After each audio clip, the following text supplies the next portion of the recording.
I've got not a very long slide, presentation, just 13 slides. Just want to introduce you to the medication history and safe prescribing station.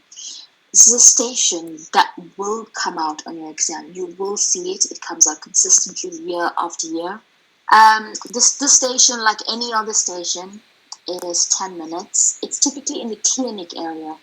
So the clinic area, I think I've described this before in the Q&A session. It's a corridor with doors on either side of the corridor, and each door leads into a room that is completely secure and completely private. There will be two types of BNFs in the station. There will be a paper BNF. Do not go anywhere near it. Forget about it. Don't look at it. Don't touch it. And there'll be an iPad BNF. I would say not to use the BNF at all because you don't need it. I've sent over a list of very commonly prescribed antibiotics. It will usually be for a chest infection or a UTI. Getting anything outside those areas is very uncommon. It's never come out before, and I think it would be a bit unfair of them to test you on those. So it would either be antibiotics for chest infection or UTI. You should know the basic types of drug interactions as well, which I've also shared in the group. There will be a patient actor in this station.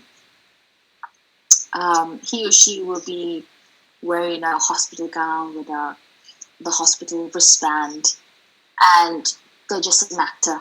They have a sheet of paper out in front of them, and they'll be reading from a script. It's very, very scripted. They're very good at prompting you if you forget about things. If you forget to ask about allergies, for example, they'll say, "Oh, by the way, I have an allergy." And then you have to ask, "Oh, do you have any allergies? What allergies do you have? What happens when you take it?" So the patient actors are very, very good. The main things I want to focus on is, number one, drugs. Not much of a focus in this session, but this session will be focused on fluids and fluid prescribing. I'll also talk a little bit about oxygen. Some special types of prescribing include warfarin, insulin, which is a very complex topic, and it will not come out unless it's part of prescribing patients regular drugs. And I'll just talk about blood transfusion really, very briefly. Medication history. This station is 10 minutes.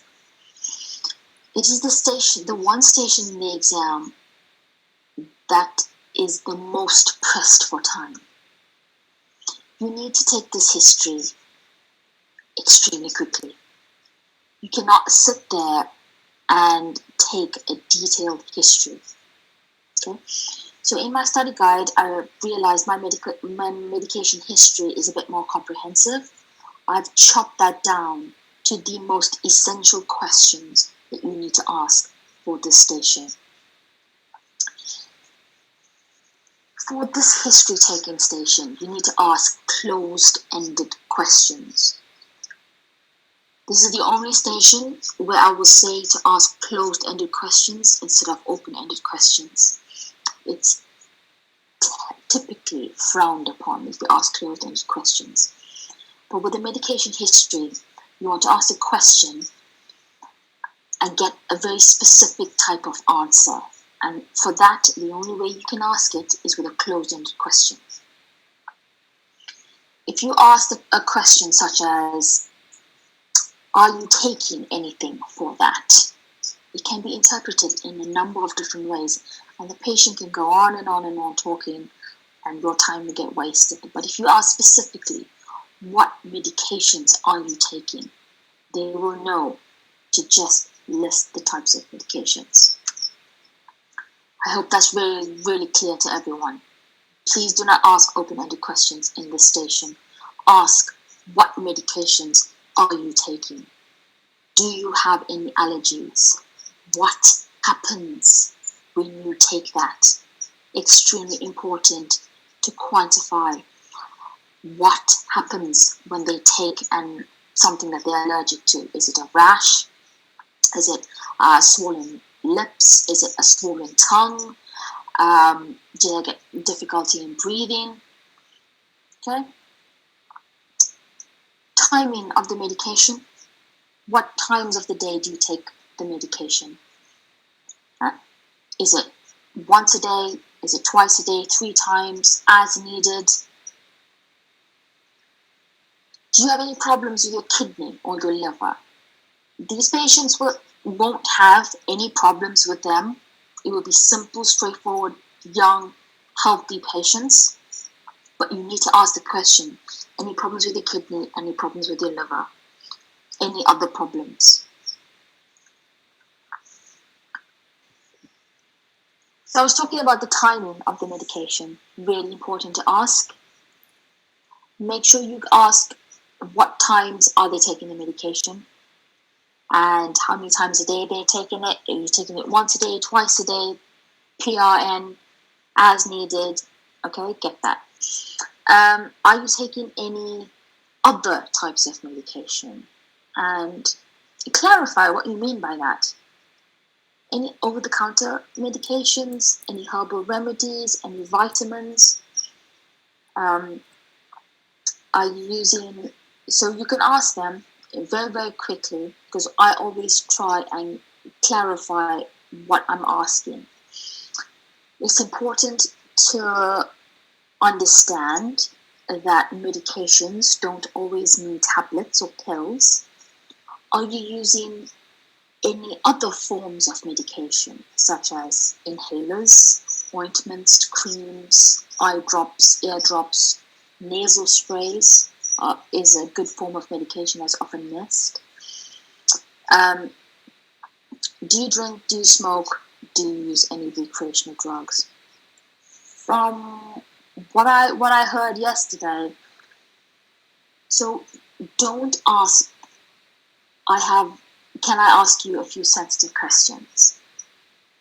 There's a patient sitting in front of you. They know that you're a doctor, and they understand that part of the interview process of a doctor is to ask sensitive questions. So they expect you to ask questions that are a little bit sensitive about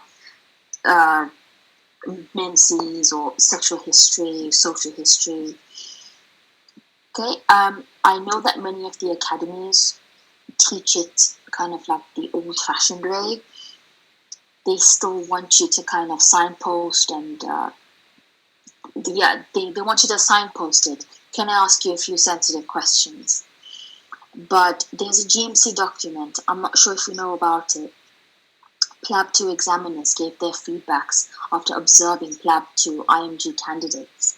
And it was one of the things that they mentioned, that you don't need to say, I need to ask you a few sensitive questions. Okay, so with questions, just ask it. Yeah? Ask about diet, ask about exercise. Really quickly, how would you describe your diet? Would you say that you get enough exercise? And then move on.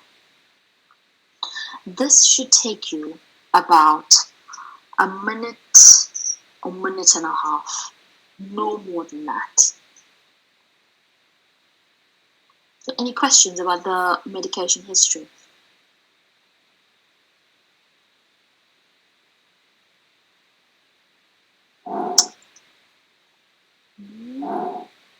Nope. Okay, all right. Drugs, I'm not going to focus on this. Everyone should know how to prescribe an antibiotic. Everyone should know the basic principles of antibiotic prescription. I've sent a useful document in the Telegram group. Yeah. Just learn some of the basic antibiotics. It will save you massive time. Look in the actual exam, looking it up in the BNF. Don't open the BNF if you can really help it. If you absolutely don't know something, if you have no clue about a drug, then open the BNF. But if you learn the common doses that you will encounter in everyday practice, you don't need to look in the BNF for anything. Okay. Fluids. How many people can say they're absolutely confident with fluid prescription?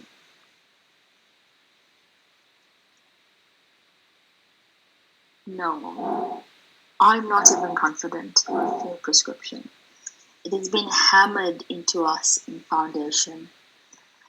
Fluid prescription lectures several times in F1, and it's coming up in F2 as well. It's because fluids are some of the most overused products in on the wards. But knowing some of the requirements will really help you, particularly in this station. Everything that I tell you will be just for the station. You can learn whatever you want to learn for life, for medical practice, for your future career after you pass the exam. The main focus is just pass the exam. Just learn the minimal requirement in order to pass your exam. So some of the daily fluid requirements are here. Now I know in textbooks they say sodium, the requirement is 1 to 2 millimolar per kg per day. And for potassium it's 0.5 to 1 millimolar per kg per day. To make it easy for you, just learn 1. It's easy. Sodium 1, potassium 1. Water is 20 to 30 milliliters per kg per day. For a 60 or 70 kg patient who doesn't have any medical problems, that would equate to about 2.5 liters per day. In the exam, you can never go wrong with just giving 3 liters per day, provided they have a normal urine output. And the glucose requirement is 50 to 100 grams of glucose per day. This is not a replacement for nutrition. It is just to prevent starvation, ketosis. Okay? So fluids do not replace nutrition. In the station, there are a few values that you may get. You will get these values anyway. They'll give you some blood results. They can give you FBCs and they'll give you USINEs. In the USINEs, look at the sodium, potassium, look at the urea, look at the creatinine, and look at the EGFR.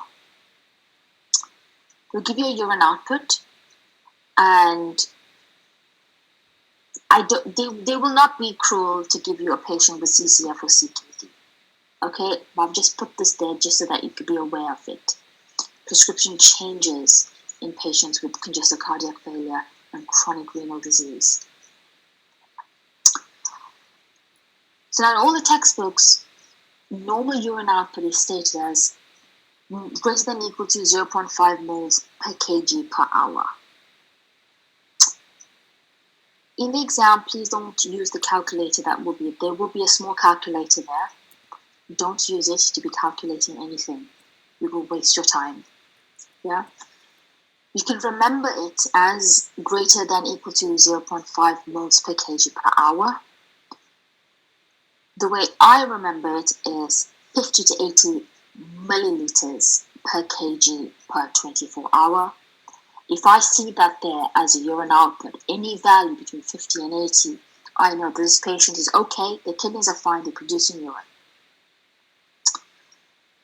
An even easier way to break it down is that a normal person with no medical problems should be producing at least 1 liter of urine in 1 day. Any questions about that?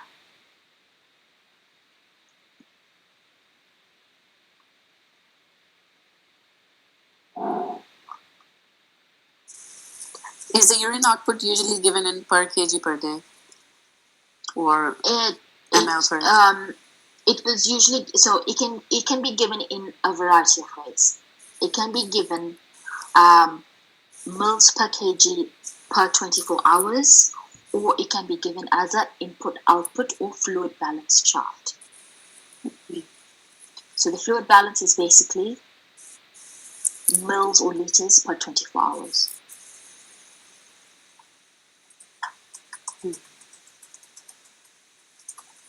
Okay. Thank you. Fluids. Okay, so fluids. How can you prescribe it?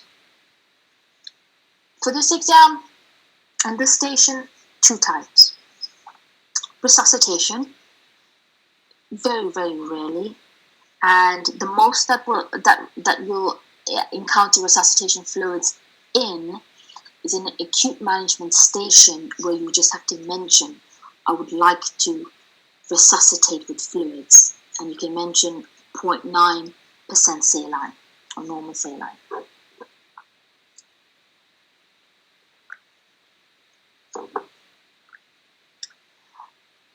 The absolute minimum, easiest way to remember how to prescribe maintenance fluid is 1 salty and 2 sweet. If you don't remember anything from this, you take away nothing from this except this, I will be very happy. If everything flies out of your head in this station and you're faced with a fluid prescription station, just remember 1 salty and 2 sweet and you will pass the station. What does that mean? It just means 1 liter of normal saline with or without KCl added, and 2 sweet is either dextrose saline or 5% dextrose.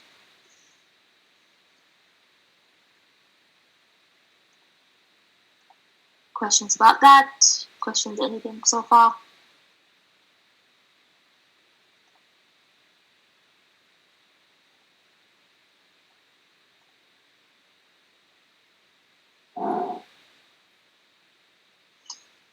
Marshall asked how much potassium to give if needed.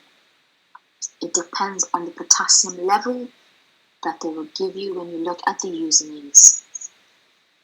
So normal potassium is 3.5 to 5. The upper limit and the upper limit depends on the laboratory. It's usually 3.5 to 5. Can be 3.5 to 5.5. In the UK, these bags come preloaded with either 20 millimolar of KCl or 40 millimolar of KCl. So you will only ever add or write in the additive section on your fluid prescription chart either 20 millimolar KCl or 40 millimolar KCl. If the potassium is 3.5 or lower, always give 2 bags with 40 millimolar of KCl. If the potassium is greater than 4.5 in a post-op patient, you can elect to either give 1 liter with 20 millimolar of KCl, or you don't have to give it at all. Yeah? If the potassium is 4.5 in a post-op patient, not a pre-op patient, a post-op patient, I wouldn't give any potassium. Do you know why?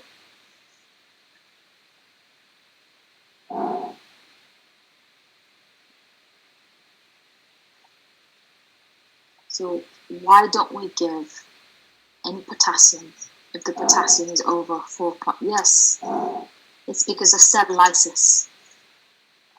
Yeah, it's because of cell lysis post-op. You don't need to give potassium. Did that answer the question about potassium?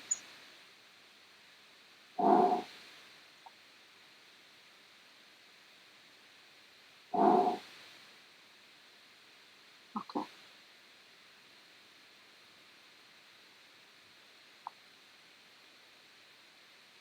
So if Diana said, so if the potassium is low normal or low, 3.5 or less, they won't give you someone who's really, really hypokalemic.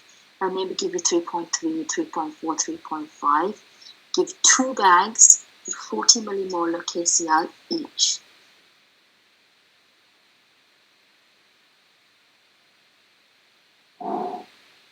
Yeah. All right. Fantastic. This was, so the next slide is slide 7. Sorry, I'm not checking if everyone's following me on the slides. The next slide is slide 7. I got this table from the OME website, but the one that I've sent in the Telegram group is much more comprehensive, and I like it better. So just have a look at it. It's the composition of crystalloid fluids.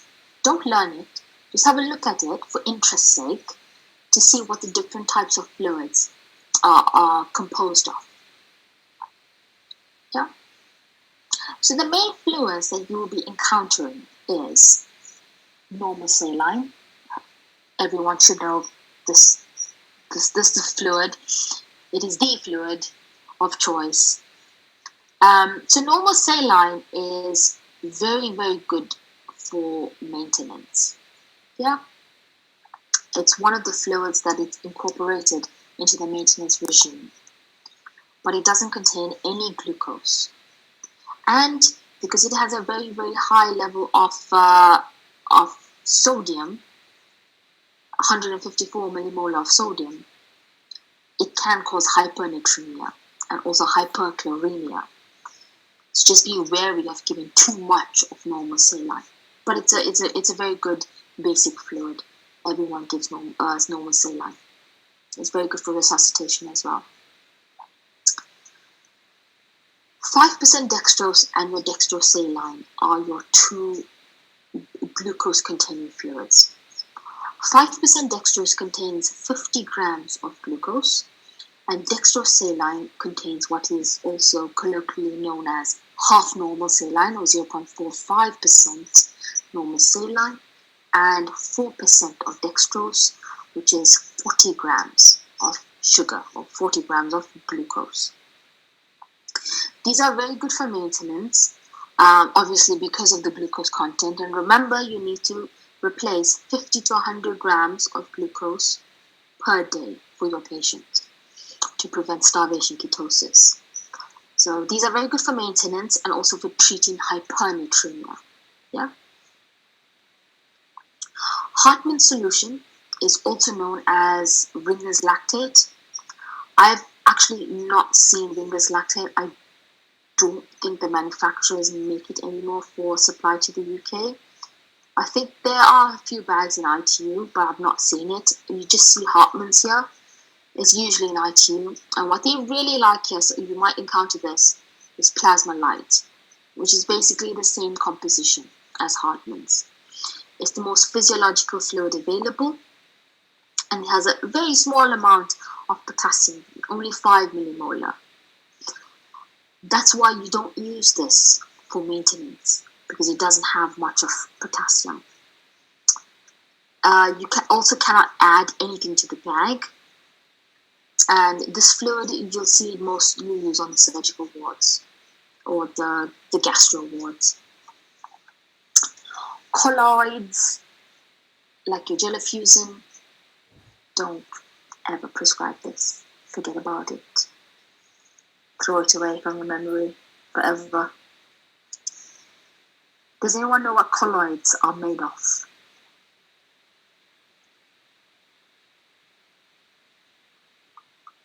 Does anyone know what colloids are made of?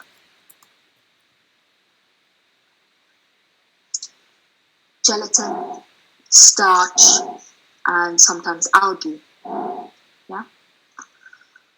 And because of the composition of these types of materials, there's a very high risk of anaphylactic reaction. The current NICE recommendation is never to use this. You would never, ever, ever prescribe this. You would either give it, if your patient's blood pressure is tanking, you would resuscitate as much as possible and then give blood, and then call ITU. Okay, so never ever prescribe a colloid. Someone mentioned about albumin. Albumin, I've only seen on the gastro wards. Obviously, if you're doing a massive paracentesis, you're taking out all that protein-rich fluid, so you need to replace the albumin. But that's in a very specialist area. For the exam, forget about colloids. Remember, normal saline, 5% dextrose, dextrose saline, and your Hartmann's / plasma light. Any questions about that? No, Jam, don't ever prescribe Jam. Don't, just forget about it. Throw it away from your memory. Delete it.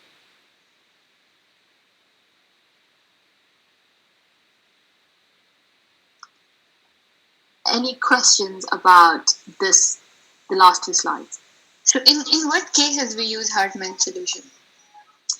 So you typically give it in the perioperative or post-operative period.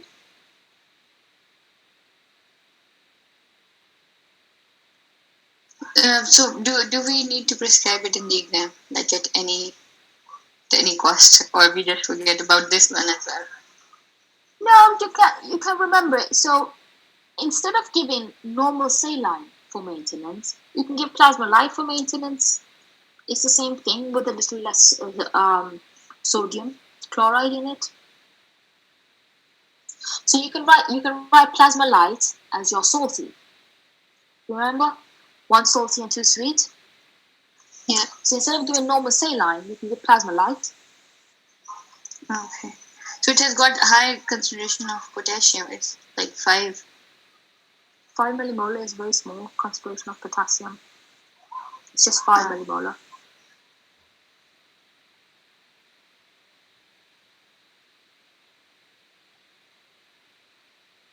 Okay, anything else for this? No. Okay. Some special situations in fluid prescription.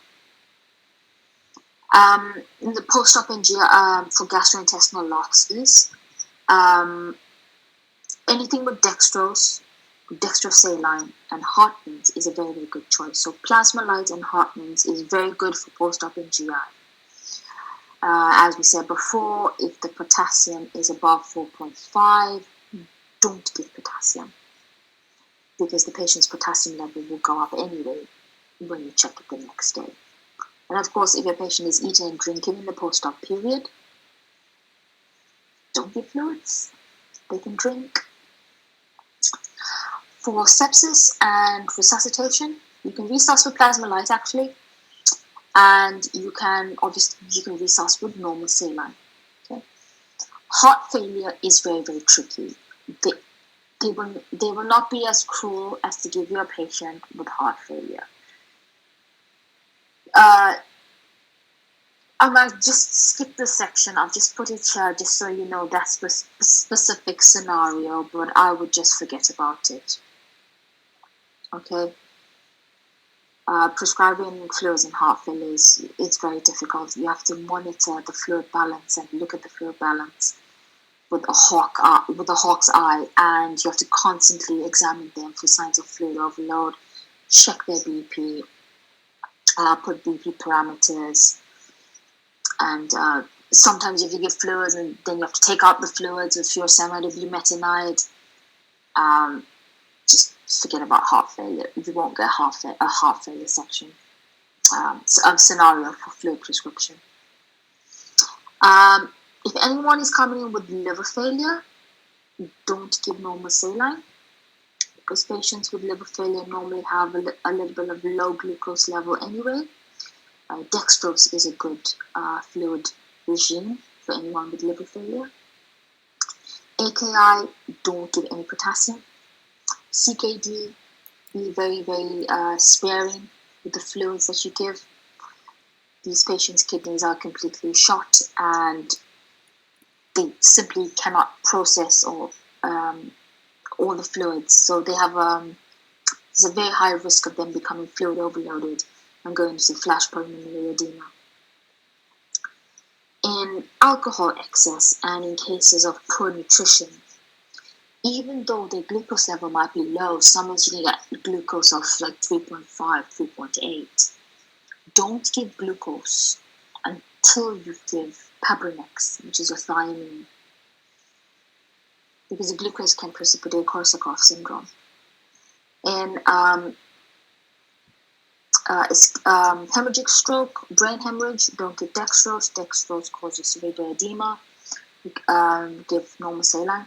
It's fine, or plasma light. The same with refeeding syndrome. Same case as with poor nutrition and alcohol excess. Don't give dextrose. It can precipitate refeeding syndrome. As soon as you give dextrose, everything just goes crazy. And then you're going to have to deal with refeeding bloods and magnesium levels, and just don't give dextrose.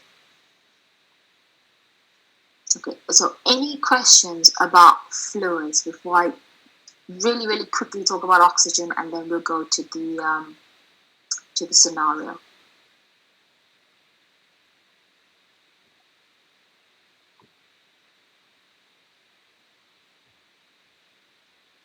One question. I have got one question. So we usually add. You said in UK the potassium is pre-added in the bags, but when here you mentioned sodium chloride and like dextrose, there is no potassium. So in exam we should mention potassium to be on the safe side if we are adding it. No. So have you had a look at the prescription chart? Yes, it's just in front of me. Okay, so I'm going to open it up as well. Do a chart. So the first column says date. That's where you put the date. Your infusion fluid will be, you can put normal saline, you can put 0.9% normal saline, you can put dextrose saline, you can put 5% dextrose. Don't put plasma light because we're talking about additives. Yeah? Volume of fluid will be 1 liter. Don't prescribe 500 more bags. Nurses won't like you for it. It's just easier to remember things in terms of 1 liter. So give 1, 1, 1, 1, 1.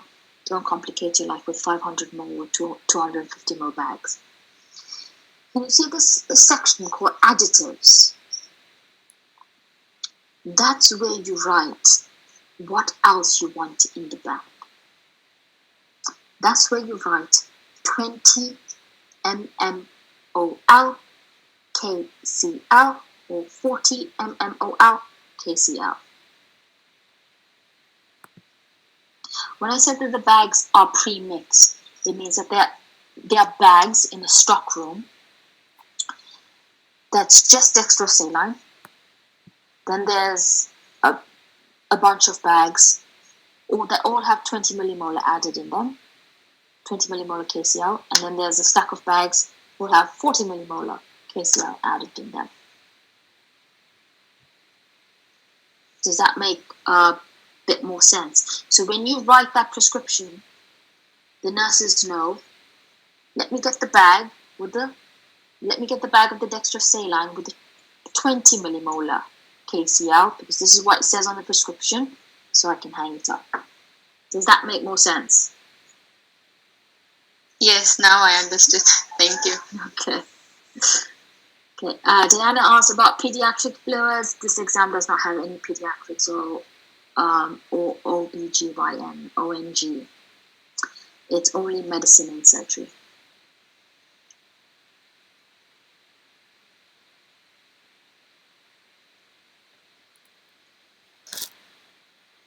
Do we have to remember all the contraindications you mentioned just now for the exam? I would, like the post-op and GI, sepsis, heart failure, all of those things, or about the 5% dextrose. Are you talking about slide 8 or slide 9?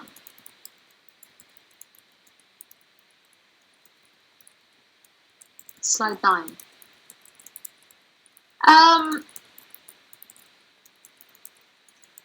For the exam, no. I would just learn the first part. You need to know what to prescribe in post-op. They'll give you a post-op patient who you have to prescribe maintenance fluids for. Remember post-op, and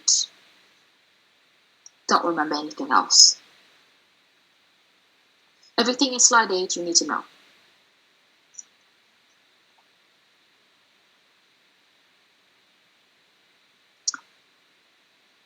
Luke is asking, can you fill out the sample flow chart and upload after so we can see exactly how we should go? Yep, that's not a problem. Actually, I don't have it printed out with me. I might be able to edit it, and I've got Adobe Pro, so I will be able to edit it. Would that be okay? I mean, yes, fantastic. Yep, we'll do that. In post-op, we give 2 sweet, 1 salty. If we need K, we give K. Yes, absolutely. Maintenance, 1 salty, 2 sweet. If you need it, give K. If you need to give K, depending on the user needs. The user needs that they give is usually a low K, so they want to see you writing 20 millimolar, 40 millimolar, just by the way. So practice writing that out.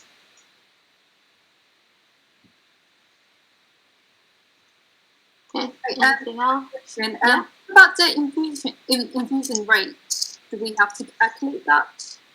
No. So let me go. I've opened up the sample flow chart again. So date is the date. Infusion fluid, let's just say we're giving 0.9% normal saline. Volume, I want to give 1 liter. Additives, patient's potassium was 3.5 millimolar, so I'm going to give her 40 millimolar. Rate or duration, I'm going to give it over 8 hours. Do you know how to abbreviate 8 hours?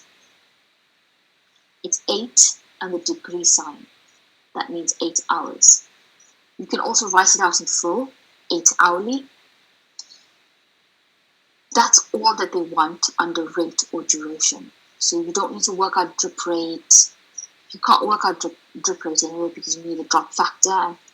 For the drop factor, you need to have a look at the bag. Drop factor is written on the bag. It's on the fine print.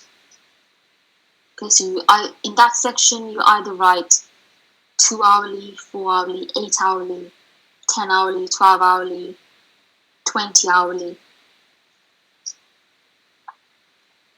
Hi, sorry, so I didn't catch that. So instead of writing hours, what was the symbol that you used instead? It's the degree sign. Oh, degree. Okay, super. Thanks. I will try and write it out. If not, what I can do is I can just write it out on a piece of paper, take a picture, send it to you. Yeah, I think that would be fantastic and easy to upload. Yeah, okay. And prescriber signature, sign it, put your name and put your contact number. In the exam, you can use a hash sign. Use the hash sign and put 1, 2, 3, 4. That can be your bleep number. It's all these small things, these little things, going to help you save time. It's a really, really tight station. I have a good rate of talking. I've never been pressed for time in any OSCE station, but this station was really, really tight for me. Let's practice and practice, practice. Any other questions about fluid prescription?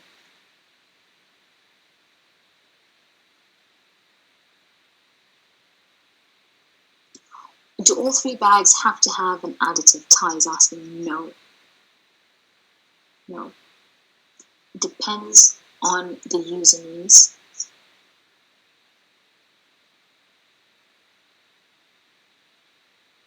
Will you teach us that later? I believe we have an IV setup station. Not quite sure how to teach IV setup online. But if anyone has any clues, I don't think that you would get a station where you have to set up an IV bag. That's not a junior doctor's job. Calculating the dose, rate, etc. You don't need to know that for this exam. You don't need to calculate the dose and the drip rate. You don't need to know that.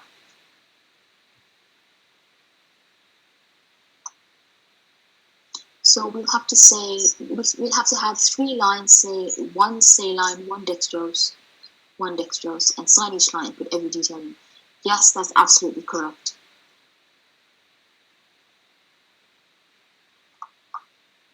Okay. Any other questions?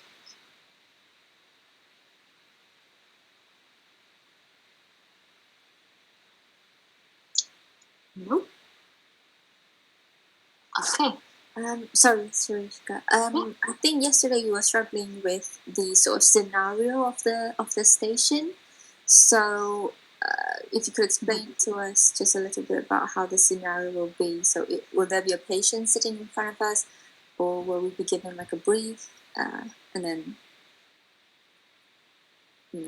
like how does it work? Okay. So outside the station, there'll be something stuck onto the wall. That's your task. That's there for every station except the BLS station. You just open the door. It's the only station door that's blank, so you know it's BLS. So that's beside the point. So you're standing outside the door. You're reading your station. When the buzzer rings, when the bell rings, you go inside. The examiner will be seated in one corner. They'll be there with their little iPad. They use iPads nowadays to do the marking. There'll be a patient seated fairly near to you. There'll be a chair. That's where you will sit. There'll be a desk with a variety of equipment. There'll be lots of pencils, paper. There'll be a paper BNF. There'll be a calculator, and there will be an electronic BNF. It's in a small, it's like a big iPad that's going to be in the corner. But there'll be some like erasers and things like that as well. A copy of the task will be on the desk as well, and you will have these exact same 2 sheets of paper. So you'll have your drug prescription and you'll have your flow prescription. Now, what I found annoying was that it wasn't stapled together. So I got a bit annoyed with all the flipping around of the pages. But if you set things out properly on your desk, it shouldn't be a problem. So you're going to sit down. It's a little bit awkward. So what I did was, because the chair is facing the desk and the patient is seated behind you. So what I did was I took the chair and I turned it to the side so that I could look at the patient and be making notes or prescribing at the same time. So how I approached this was, I introduced myself, all of that, and I was talking to the patient, taking the history, and at the same time writing down the details on the prescription sheet. You might not realize it, but it takes a bit of time to write the NHS number, the surname, the hospital number, the date of birth, and all of that. So while I was talking to the patient, getting the medication history, I was filling all of that in. Right? So he gave me his whole story. He gave me he was a young man. He was post-op, couldn't eat, couldn't drink just yet. No medical problems. He had an allergy to erythromycin. It made his lips swell or something. Didn't really look sick. He said he wasn't in pain and he wasn't nauseous. So I knew that it was really straightforward. Just prescribe the fluids. I just managed to write the last thing on my paper, and that was it. The bell rang. That was why in my feedback it says that you should have thanked the patient. I didn't have any time to thank the patient. I'm not sure if that description helped or not. Is there any way I can describe it better? It did. Let me know.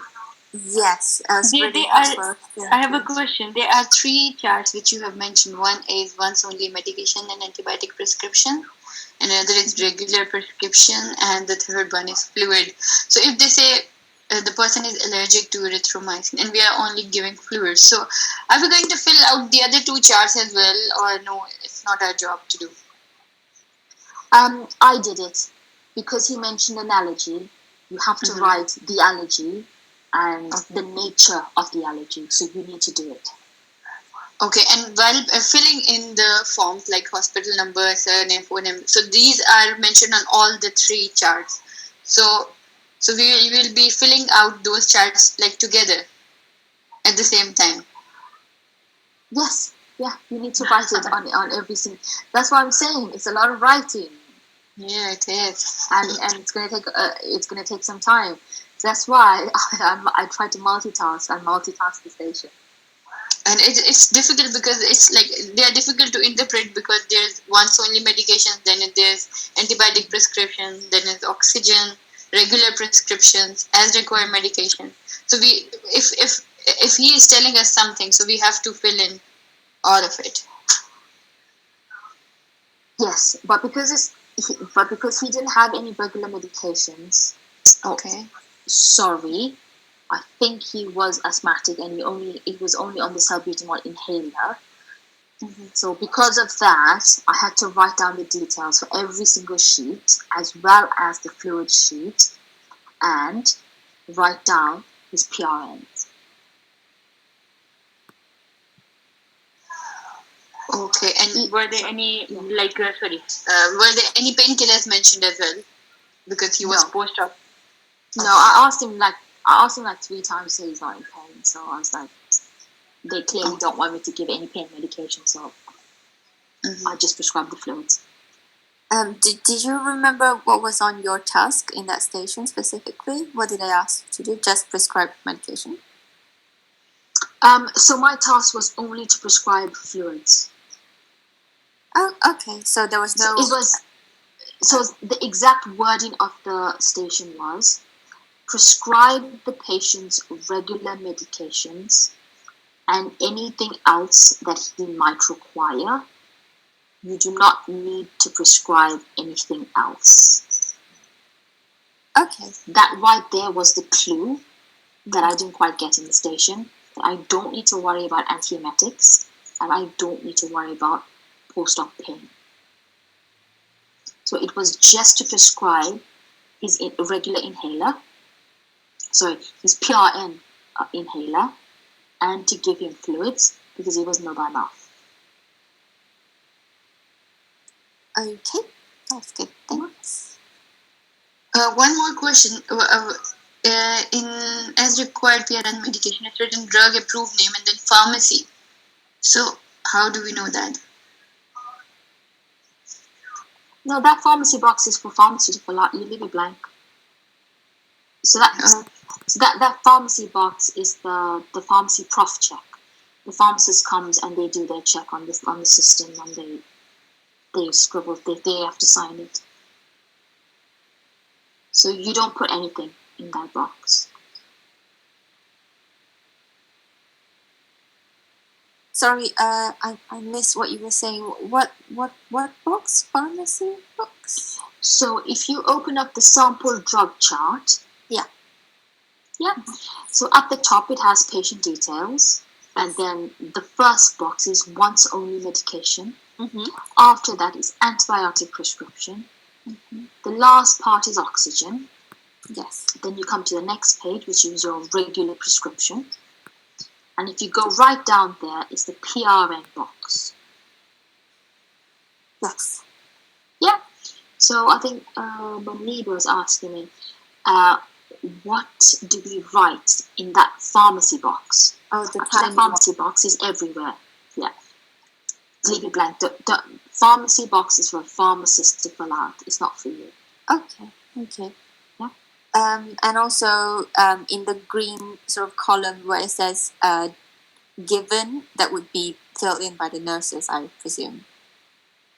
Yes, it will be. Okay. So the nurses will give it and they'll sign it. Okay. And similarly, in the fluid prescription chart as well, on the end, there's a column that says given by, checked by, time infusion commenced, and those 3 columns we leave it blank. Leave it blank. That's for the nurses. Yes, the nurse has to put their initial there on that box. Mm-hmm. They have to get someone else to check. It's usually a band 6 nurse that checks it. Okay. And they also sign it, and then they'll document the time. Nice. Okay. Guys, if it's not too much trouble, could someone post the drug chart in the Telegram? It's already on there. I know. I'm looking at it, and it doesn't have all the sections that you're saying. I don't know what's happening. Okay. Thank you.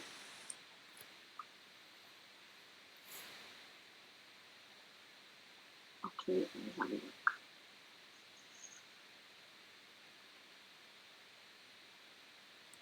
No, don't ask the examiners to check the infusions. Just give them.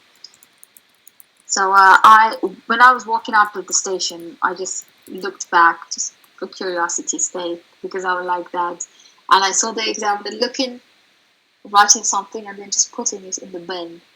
I was like, I found my heart prescription work. So he just looked, he gave me a mark, and then he put it immediately in the bin.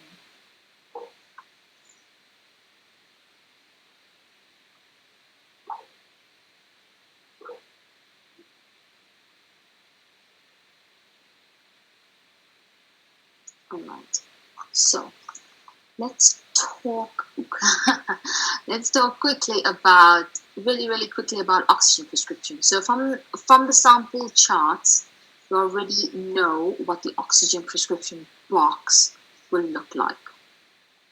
Yeah, there's a few things: date, device, concentration, flow rate, target sats, and obviously your signature, and you have to write your name out of flow. Now, oxygen is a drug, just like any other. If you do not prescribe the oxygen, you'll get a bollocking from the nurses. You don't want that to happen. There are various different types of oxygen delivery devices. Nasal cannula delivers slightly higher than the amount of oxygen that's in the air. The max flow rate of 4 liters. It's usually given from 1 liter to 4 liter, but you can have someone on nasal cannula at 0.5 liters. Face mask is your normal Hudson mask, as they used to be called. I have not seen this around at all. I'm not really sure if it's used anymore. I don't think so. But they can go up to 10 liters of oxygen. Yeah. Then you get your Venturi masks. Your Venturi masks deliver a specific concentration of oxygen. It's usually used for patients who are chronic retainers, so a chronic hypoxic state. For example, recording has stopped. Okay. For example, COPD. They're very nice and convenient in the colors that they come in. So blue, white, yellow, red, green. I won't bore you with reading this out. You can read it yourself. Then your non-rebreathe mask is the big mask, the proper mask. Recording is on. The non-rebreathe mask is the mask that you use in your acutely unwell station. You say, I'd like to put a non-rebreathe mask. Recording has stopped.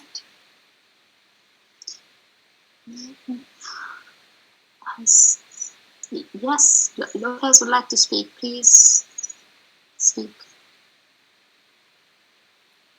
I think that was a mistake. Sorry. Okay. Someone has stopped the recording. Should I go on? Yes, please.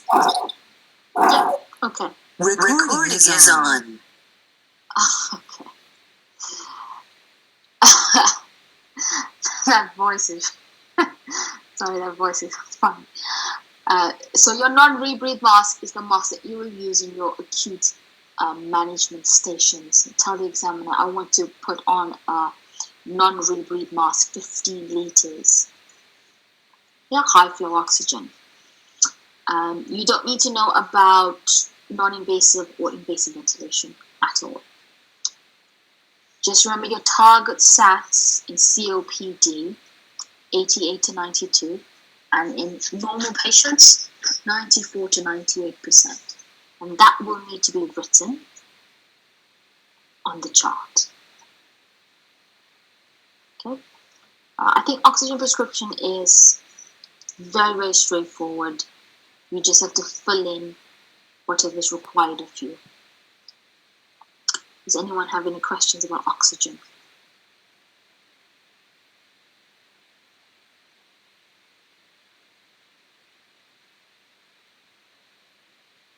No. Okay. Warfarin, I'm just going to touch on this very briefly. We've never been asked to prescribe warfarin before, but the main points you need to know about warfarin is indication. You need to know what is it for. Is it for DVT? Is it for AF? Is it for PE? Does the patient have a mechanical heart valve? Do you have bioprosthetic valve? Do you have a thrombophilia? For target INR, you need to put a target range as well as the actual target. So I've put in the target ranges and the target values for a few common conditions. For mechanical heart valves, it depends on the patient's risk and the location of the valve, whether it's aortic or mitral. Mitral valves need higher anticoagulation targets. Duration of treatment is very important. What usually happens, you see this a lot in practice, patients have DVTs, provoked DVTs in like 1998, and they're still on warfarin now. That's inappropriate. Always check the duration. Check the INR before prescribing warfarin. You don't need to check the INR every day, but you need to check it at least twice a week. Okay.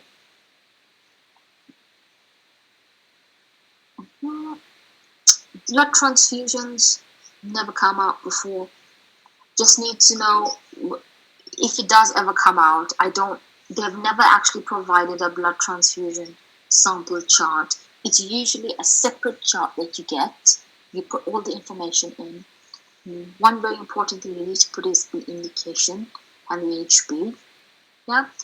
Past transfusions and or reactions don't need to go on that chart. It will go to the lab when you request the sample.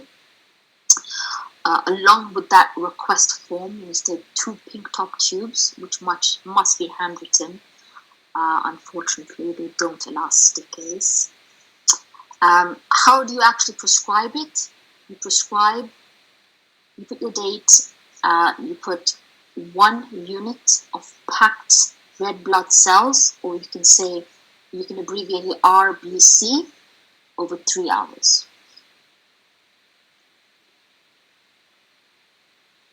Any questions so far? What will be filling I have. in? Okay. Sorry, I'm just reading the question. What do we fill in concentration? It depends on the history. Are you talking about for oxygen prescription? So the concentration is it 24%, 28%, 35%? That's usually for your Venturi devices. So if the patient is not on a Venturi, and you know that they're only on nasal cannula, you know that the nasal cannula only goes up to 24 to 30%. You can put that in if you remember it, or you can just leave it blank. That concentration is for Venturi, because they need to know what type of Venturi mask that you want.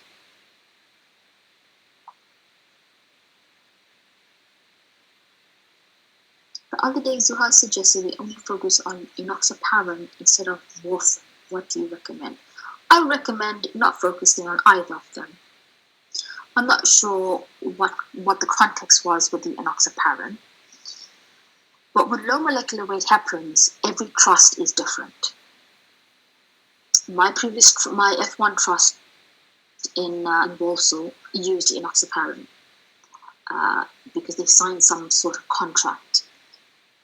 The cheapest low molecular weight drug for the NHS is dalteparin, and that is the low molecular weight heparin of choice in many places in the country. But there are also other types like tenzaparin, so you cannot really learn or focus on a particular type of anticoagulation. The reason I spoke a little bit about warfarin is maybe for some extremely rare reason they will ask you to prescribe a patient's regular warfarin. So you will not be initiating warfarin, you'll just be prescribing their usual medications. Okay. I've got a question. 2 days ago, there was an Aspire webinar in which they were mentioning that you have to give VTE prophylaxis to all the post-op patients. Oh, it was everyone. Sorry? So, Yeah, we heard that it's for everyone. So you recommend giving VTE prophylaxis to everybody? Over 16. Yeah, over 16. okay. What do you think of that? In this exam station, first of all, you won't have any time. You cannot do a VTE prophylaxis without the VTE pro forma. It's a set of questions that you have to tick off, and it's quite lengthy. You have to go through things like weight, obesity, mobility, frailty, oncology risk factors. There's so many things in the VTE pro forma. That's the first thing, right? The second thing is, if they want you to prescribe VTE, they need to give you local guidelines. Because without local guidelines, you don't know what the low molecular weight heparin of choice is in that trust. Okay? So I don't think that they will give you, or you will have to prescribe VTE. It is impossible to do in the station alongside whatever the task is. So do not do it. Okay, please do not prescribe VTE for a patient that I ask you to prescribe fluids for. You won't be doing what the task tells you to do. You'll be doing something completely different and you'll end up failing the station completely. Especially if the task says you do not need to prescribe anything else. So do exactly what they tell you to do.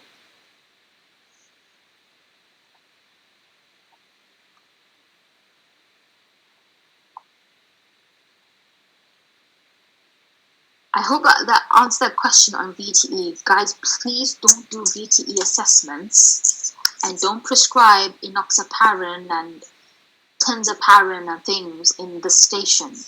Do exactly and only what the task tells you to do, please. Can I ask a question, please? Yes, of course. Thank you. So Sarishka, I saw a question in one of the feedbacks where the station was about the fact that the patient was about to undergo surgery, but the main task was to prescribe, obviously, maintenance fluids. So, I mean, if the patient is about to undergo surgery, then also it would be a wrong thing to prescribe that, or how would you recommend that? That's absolutely fine. So it's the patient is no by mouth. They're not eating or drinking. So you need to give them some fluid so they don't get dehydrated and die. Yeah. Right? So if it's pre-op or post-op, the exact same principle applies. Okay. You will treat all maintenance fluid stations in the exact same way. All right. You will do it Thank you. 1 salty and 2 sweet. Yeah, got it. Thank you.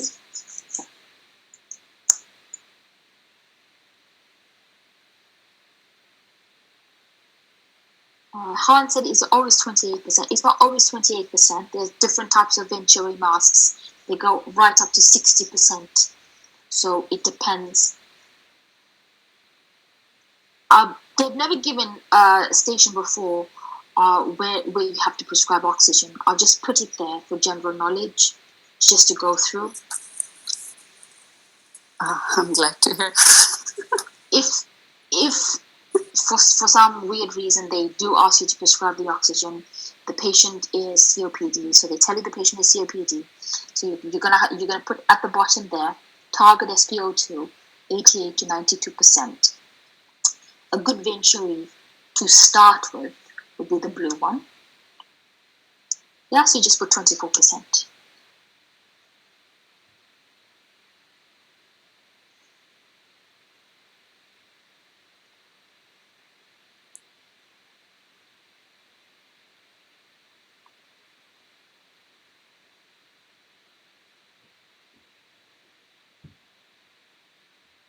Any other questions?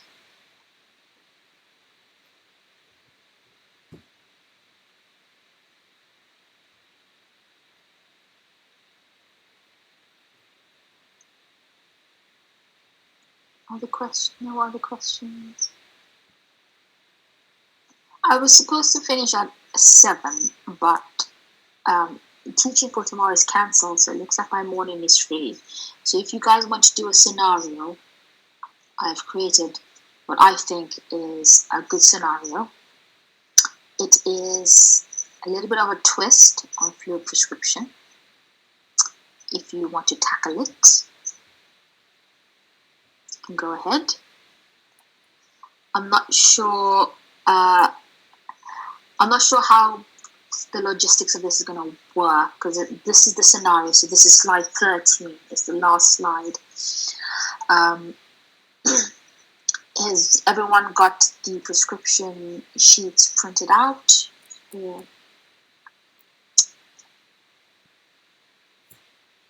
Okay.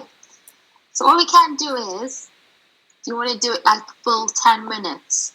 Do you want me to be the patient?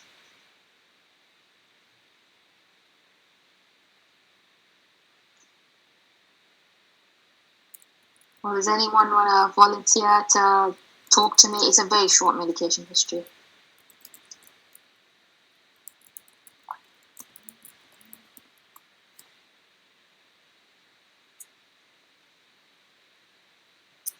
We want you to be the doctor. That's absolutely fine.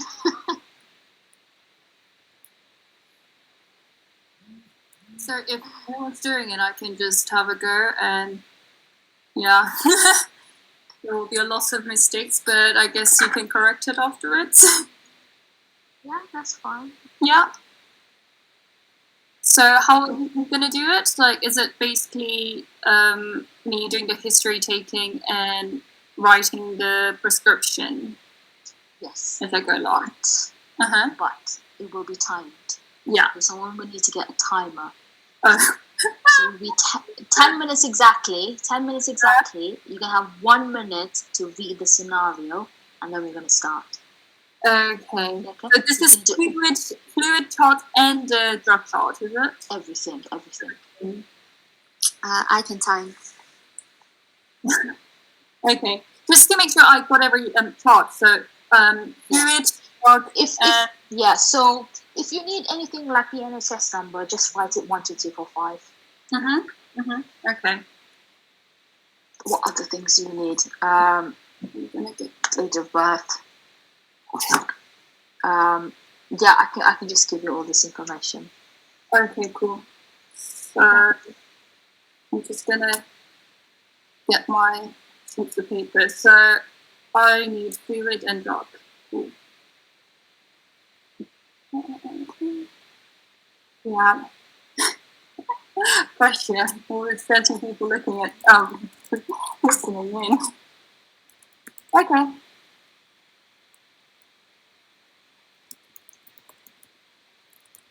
Yeah. Shall I start the time? Yep.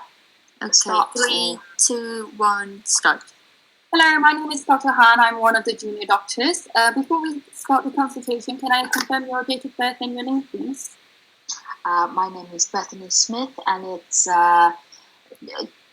15 of the 9th, 1946. Okay, you came in to have medications. I'm just going to ask you what kind of medication you're taking. Do you know? Yes, I take a medication for my blood pressure called Ramipril. Ramipril, yes. And is there anything else that you take? Yes, I've got high blood sugar, and I take metformin. Yes, good. Anything else that you take? Oh, doctor, and I get terrible heartburn. I'm on a tablet for that. I think it's called lansoprazole. Yeah, that's great. That's correct. So it is for your heartburns. It's reducing the acid that's producing. So do you have any?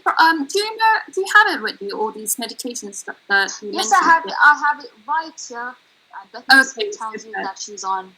Bethany Smith tells you she's on 5 milligrams of Ramipril, 500 milligrams of metformin, ED, and she's taking 15 milligrams of lansoprazole once in the morning. Thank you. Okay, thank you, Bethany. So just you can put this back. Do you have any problems, in general, with your kidney or liver? No, doctor, I'm very healthy. Oh, that's great to hear. Do you know what time you usually take these medications? Oh, doctor, it's all over the day. I think I usually take them in the morning, but one of the tablets is in the evening. Okay. Do you know which one, or is you're not sure? I think I take the one for my sugar in the evening. Yes. But the rest are in the morning. Okay, superb. So how many times a day do you take this medication? Oh, I take the ones for the blood pressure and my heartburn in the morning, and I take the ones for my sugar twice a day. Okay, superb. Okay. Do you know if you're allergic to anything? I'm allergic to penicillin, doctor. I see. Has that happened before, like with any allergic reaction to penicillin? Oh, when I take penicillin, the last time I was a child, I think I had to be hospitalized because I couldn't breathe. Okay, I see. So you definitely had a breathing problem with that. Oh yes, my tongue and my lips got swollen up. I had to be in hospital. Yeah, it sounds like an anaphylactic shock, so it's good that you're remembering. Do you take any other medication, for instance, over the counter or herbal? No, I don't. Okay, I see. Do you have any inhalers or ointments or eye drops, anything like that you use? Sometimes I use some olive oil ear drops because of wax in my ear, but I'm not using it at the moment. Okay, superb. Do you drink alcohol or? Well, I like to have a glass of wine now and then, doctor. Yeah, it never hurts. So, what about smoking? Oh no, doctor, I don't smoke. That's great. Any recreational drug? Oh no, doctor. Good. How's your diet usually? Oh, doctor, I'm not eating or drinking too well recently. Oh, why is that so? Do you think you know? I just don't like the food at the nursing home. I see. What about exercises? Do you do any exercises? Oh, doctor, I'm 80 years old. I do try and walk in the garden now and then. Okay, that's every little helps. So, okay, superb. So just to go through the information that you told me today. So you're having this hypertension drug, and you've got a drug for your sugar and also one for heartburn. Is that correct? Yes, that's right. Okay, superb. So I'm going to prescribe the same medication that you're taking. Is that okay? Yes. Okay. Yeah, superb. So I'm going to confirm it with my senior, and I'll get this done today. Is that okay?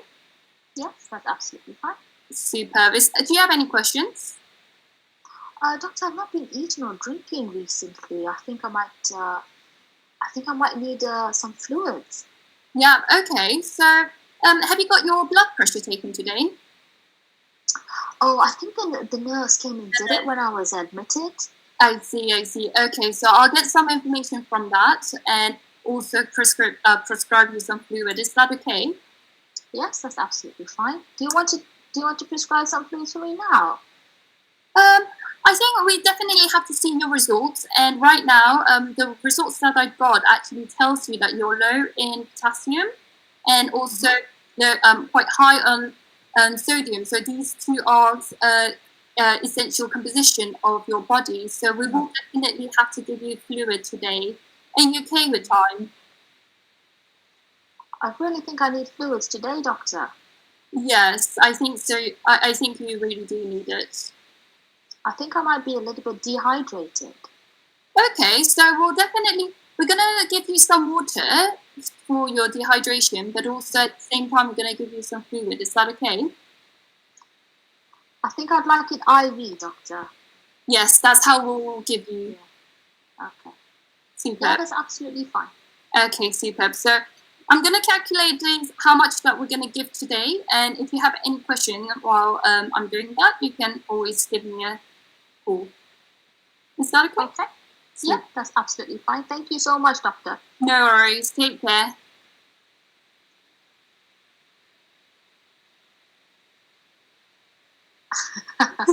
It's over 3 minutes remaining. Oh, okay. So do I just start writing? Fluid. Have you written out the prescription?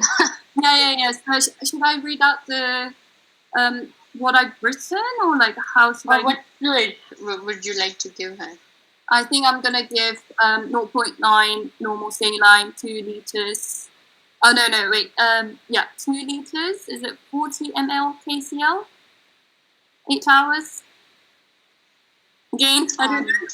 Can you take a 12 hours. picture, or can you put it up like onto the camera so I can see it? Yeah, no, it's just I didn't print out the charts. I'm doing it on the note. Oh, right. No, that's absolutely fine. Yeah, that's why I just written it out. Yeah. So for fluid, I was thinking just normal saline plus 2 liter and 40 KCl, 8 hour. Yeah, that's fine. You might want to give a little bit more in this patient because she is dehydrated. Okay. The sodium is high because of dehydration, and her renal function it's not So her EGFR is low, urea is slightly high, and her creatinine is slightly high as well. But she's a good weight, and she's not producing any urine, and her input is shit. Yeah. So you want to give a little bit more. Maybe you want to give 3 liters or 4 liters. Okay, I see. And then otherwise, would it be the same normal saline and 40 ml? Yeah. I just wanted to mix up the scenario a bit to show you what dehydration looks like. Yeah. This is a very classic scenario. Elderly patients coming from a nursing home, not eating or drinking.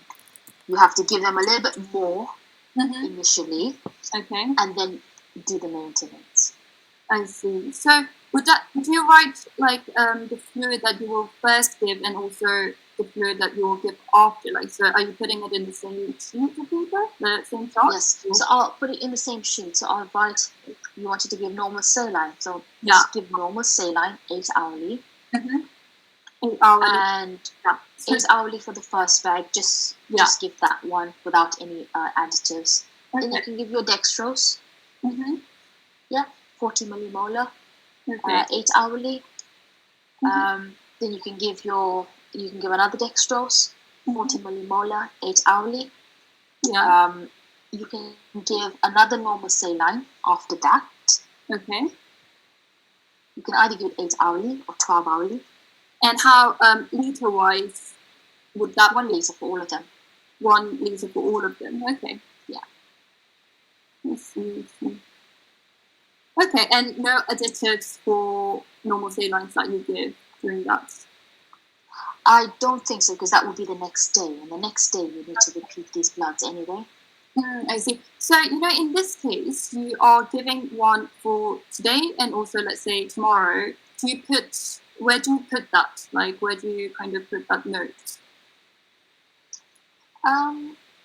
So you don't need to specify it. Okay. So you just write it. So once the first bag finishes, that will be signed out. Yeah. Yeah. And then the nurses will sign in for the next bag to continue. Okay. So you don't have to specify once this bag is finished, start this bag and so and so. Carry on with it just goes automatically. Yeah, but what about fluid for the next day? So, for instance, with this patient, do I have to write a fluid chart for today and tomorrow, or how does it work? Are you talking about the dates? Yeah. So for the first 3 bags, if you're thinking about 24 hours, you can put today's date, and you can do it for the future prospectively. You can put tomorrow's the 16th, you can put 16th. So they know that to start it on the 16th after the previous bag is finished. Okay, so that date is actually, the time that the fluid is going in, not when I'm writing. So, it's the time that you want the fluid to go in. So we do this all. So we do this all the time, because if you are the weekend on-call doctor, the most shit job ever is being called to prescribe fluids. Yeah. So if you are a good F1 doctor, a very, very good doctor, you will prescribe fluids for all your patients on Friday, and you will do it throughout the weekend. Good. Okay. So you'll date it Friday, Friday night, Saturday, the whole of Saturday. You'll date it Sunday, and then you'll leave it for Monday for you to recheck. Okay, super. So in this case, this patient, she gets, just to clarify, normal saline, no additives, 1 liter, 8 hour. Dextrose 40, 1 liter, again 8 hours. Dextrose again 40, 1 liter, and 4 hours. Yeah. So that's 24 hours. And we move on to the next stage, and then that will be this outline. That would be normal saline. Yeah. Sorry. In the chart, her potassium was low. It's 3.1, I believe. So wouldn't we add KCl as well? Just a question. But it could be due to hydration, isn't it? Yeah, you can. So what I'm thinking about in this patient primarily is the dehydration, which I want to correct first, and then I can give potassium. Okay, super. Sorry, can I ask a question, please, Sarishka? Yeah. All right. So you said that we have to give a little bit of fluid, because obviously she's dehydrated.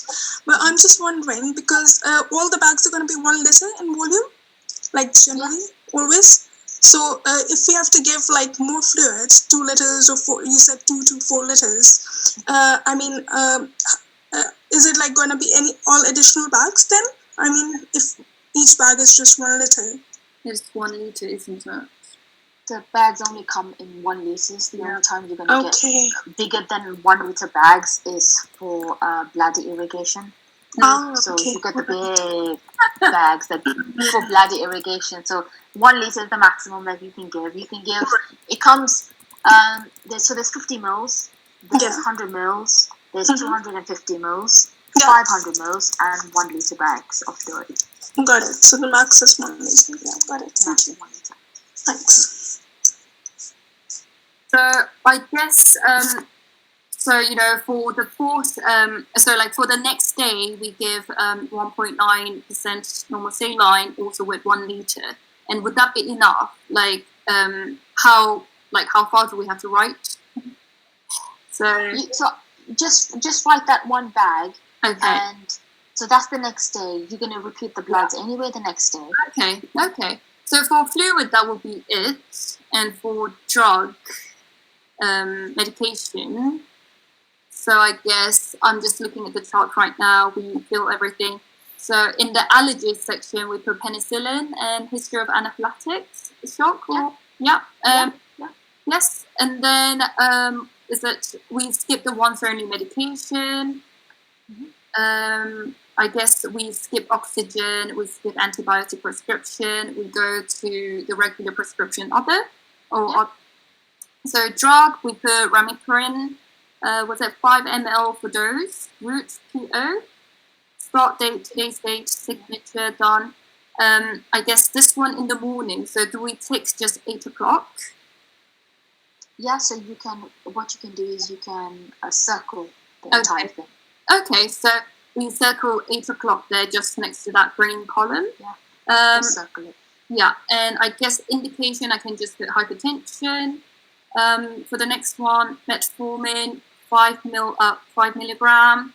Again, this one is twice. So okay, so those 500. 500, yeah, 500 milligram, and then root will be PO again. And then I will circle morning, so 8 o'clock and maybe 5 o'clock. Is it? Yeah, that's perfect. It's twice a day, Mm-hmm. the morning meal and the evening meal. Yeah. So indication diabetes. And then is it lamprazole?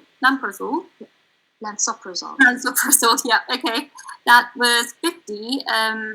The dose was 50 milligram, right? 15, 1 5. Yeah, sorry. So 15 morning, circle morning, root, PO, signature, indication, I guess GORD. Yeah. So, and then I think that's done. But I have a quick question. So, for instance, like, indications, can we just put like HTN as hypertension or? Yeah, absolutely. You can abbreviate that. Yeah. Okay. And like diabetes DM, would that work? Or is that too abbreviated? Or put T2DM. T2DM. Okay, superb. Okay. Otherwise, I think that's what I put.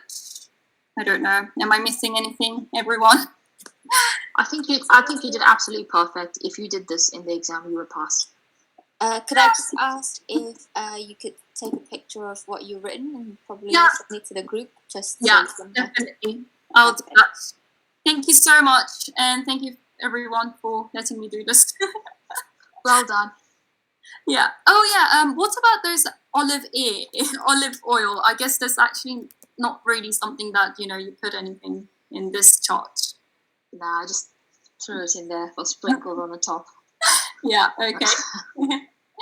Super. Thank you again.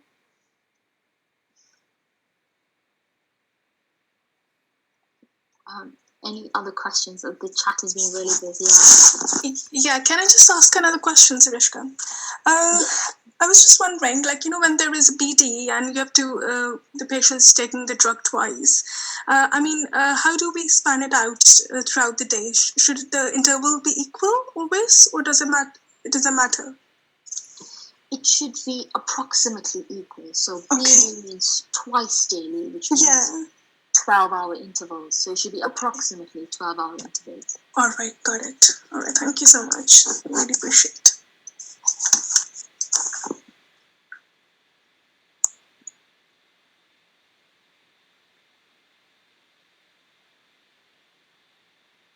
Just quick question. So I've seen some of the prescription charts where, for instance, let's say it was the BD, metformin BD. People put this, they put the circle after 8 o'clock and 5 o'clock, but they also put BD on the same box as that drug approved name. Is that recommendable, or you shouldn't? So it doesn't matter what you do in that drug approved name box, because the drugs come from something called the SPC. Basically, it's documentation from the GP that gets updated every time the patient has a patient encounter. Yeah, I see. So that's how it's recorded on that SPC, and that's how some people just write it, because people rush and write things. If you write metformin BD, I don't recommend you do this in the exam. Don't do this in the exam. Okay. Yeah, but if you do it in real life, it's fine. If you write metformin BD and if you circle, as long as you circle the two BDs, it should be fine. Okay, and also, in this scenario, she doesn't have any once only medication or oxygen. Do you do like a big cross out, like a stripe going across it? No, don't. You might need that at some point later on. Okay, super. Thanks.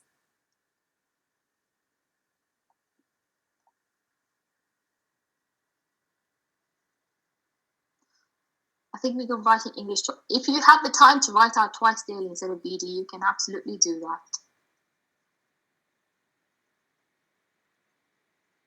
Abbreviations are there to save you time. Yes, I was a pushy patient because I did it.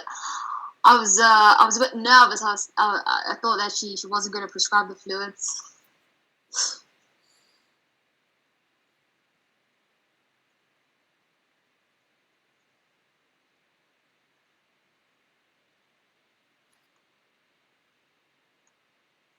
Sodium is high, so avoid sodium chloride. Not in the least. She's dehydrated, so you give resuscitation fluids, and the resuscitation fluid of choice is sodium chloride or NaCl, normal saline.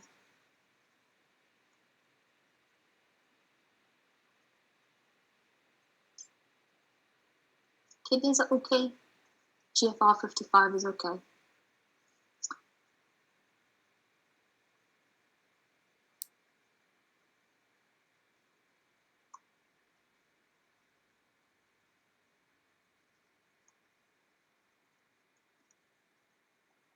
Yusra actually said something very, very sensible.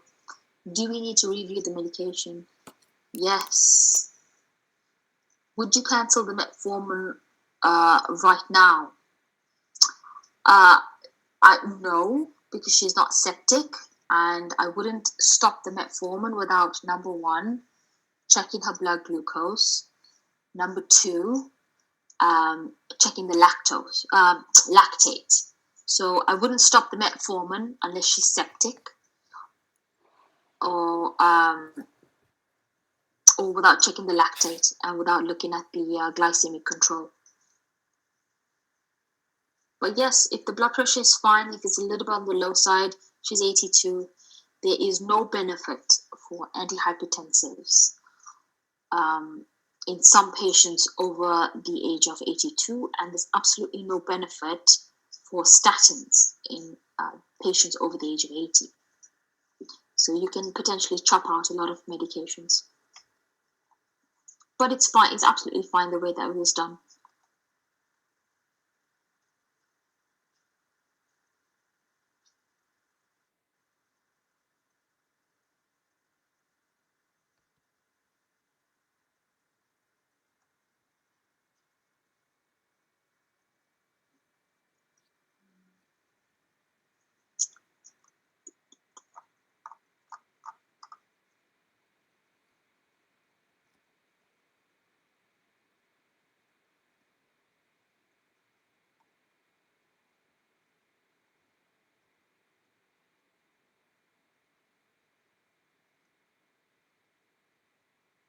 What's the abbreviation DAM?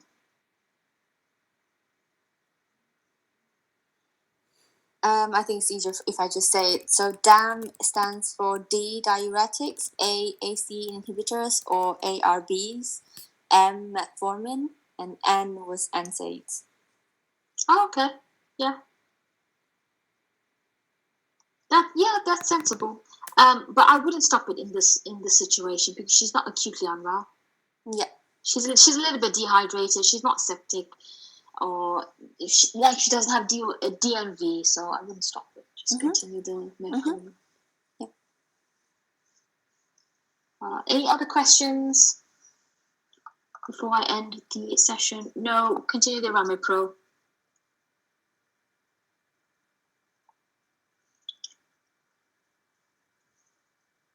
Continue the Ramipro for the time being.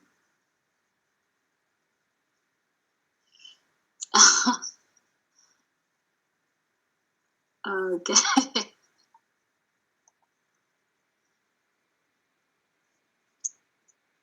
Yeah, so just cross it out, sign it, and put the date that you stopped it. That's how you stop a medication. Just cross it out, sign it, put the date that it stopped.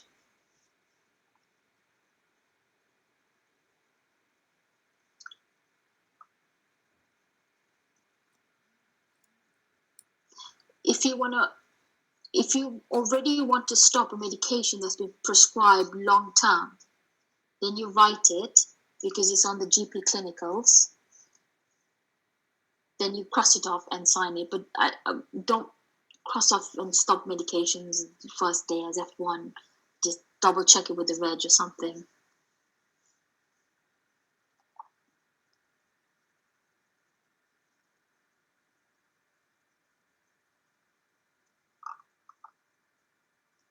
Don't be annoying, F1, please.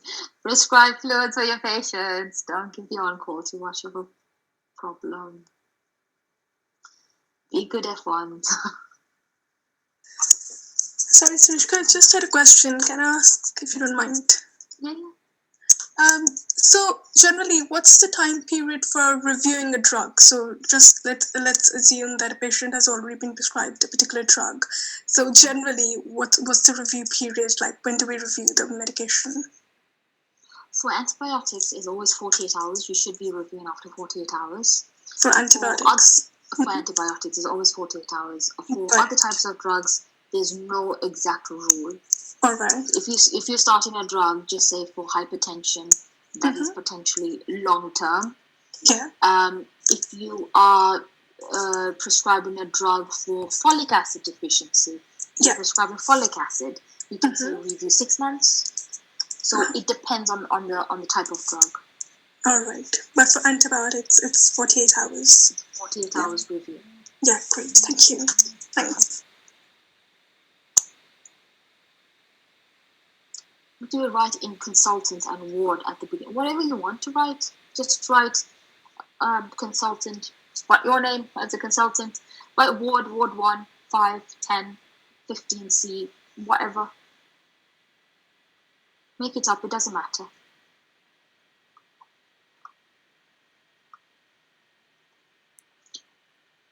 Okay. So thank you very much for attending the session. I hope it helped. I hope I answered a lot of your questions. If I could just ask everyone to fill out the teaching feedback, it's really, really important for me. Okay?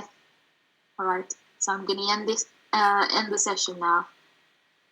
Okay? Bye-bye. Thank you. Recording has stopped. Recording has stopped.